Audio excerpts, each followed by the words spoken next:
So Tony, I know somewhat about you, but you went to Hicksville High School. I did. And in Hicksville High School, I guess the question is, were you a class clown? Like, where did you get into this whole thing with Knock 'em Dead comedy? How did this happen? How did you get that down the path you're at today? It's all about why we do anything, Joseph. It's all about girls. I suck at sports. Okay. So I'm a baseball nut, but I suck at playing it. So I got into acting to meet girls, to do something that somebody might think would be cool. Okay. So I just got into doing theater, and It just went from there. And that happened back in high school? Back in high school, yeah. Well, my brother, I have an older brother, and he's a musician. Right. And I used to go watch him, perform, and he would act a little bit. And then I just kind of got into it through him. And then, then I just stayed with it. Very cool, man. Yeah. So, director, writer, and performer of Knock 'em Dead comedy. Oh, my goodness.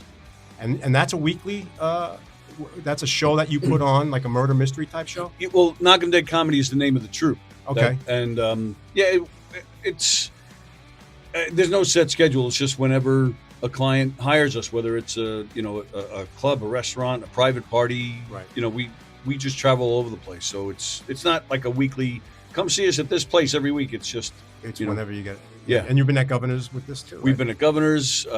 We've been all over. We've actually covered every state. We've played every state at least once, from Pennsylvania to Maine. Nice. Yeah. Wow. Yeah, I mean, Long Island, of course, is 90% of the work. But yeah, we cross some bridges sometime. Now, I don't know anything about Knock 'em Dead comedy. Is it like murder mysteries, or is it's just live shows in front of? Yeah, well, it's audience interactive comedic murder mystery. So it's you're familiar with Tony and Tina's Wedding? Yes. It's kind of like that with a murder. Very cool. The audience, it's so much fun. We have, you know what? I should get you in it. You should. I mean, I know you do a lot of crazy stuff, but have you ever acted like the scripted thing? I'm acting right now. You want to know why I'm acting? I'll tell you why. You pretending that you're having fun? I'm pretending I'm normal. I'm completely nuts. 90% of my life is acting. Because I'm out of my mind. I'm crazy. I've actually, I don't know if you've heard this, but I've actually talked about that on my show. I've talked about it with certain people. We never know, right? When you're telling us something that you've done in life, we never know if you're telling the truth. Right. We don't know. Right. Sometimes you're making stuff up. I know you are. No, well, you know what? The really bizarre stuff is true.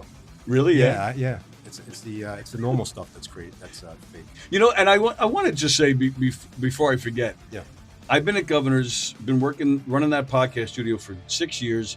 Right. And I just want to say that you're one of the, getting to know you because of that is one of the best.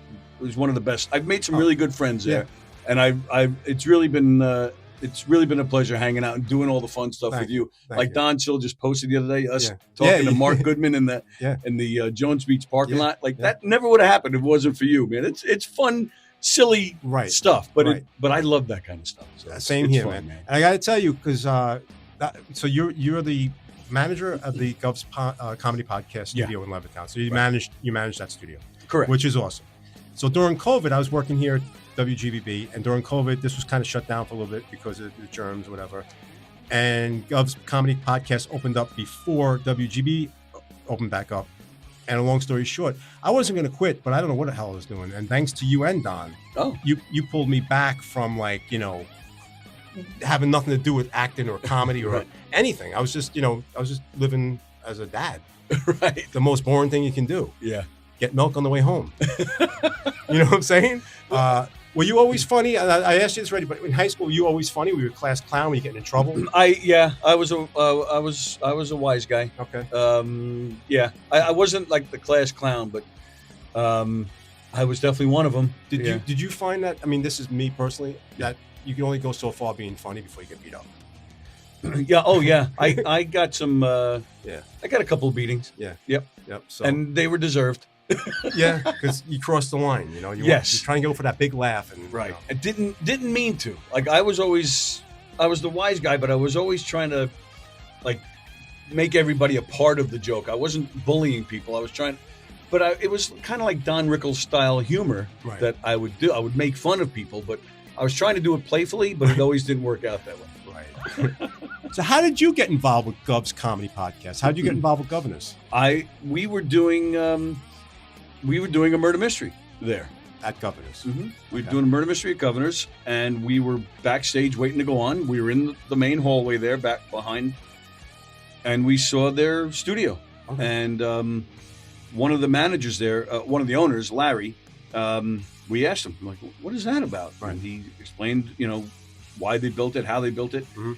and said that at the time there was only 2 shows running, but they were only like, each show was only on once or twice a month. Oh, wow. So it was really just kind of sitting there doing nothing. Right. So we said, hey, we can get this running. Here we are, almost 6 years later. Yeah. And that's how, it's awesome. I became a part of the family over there. Absolutely. We love having you there. I love the whole thing. It's a lot of fun. You never know It's who's a going to walk in blast. those doors. Right. Come in there on a Friday or Saturday. It's like, whoa. Colin Quinn has walked. Kevin, well, he didn't go on the air. Kevin James has walked in. He didn't go on the air. But Right. Joey Cola, stops in. We have a nice family there, and a bunch of regulars. Right. That would do each other's shows or Yeah. just comedians. Mick Thomas is a big supporter. Oh, he's John awesome. Ziegler, Yeah. Chris Monty, Yeah. Tim Gage. Tim Gage is probably out of comedians, he's probably the biggest supporter.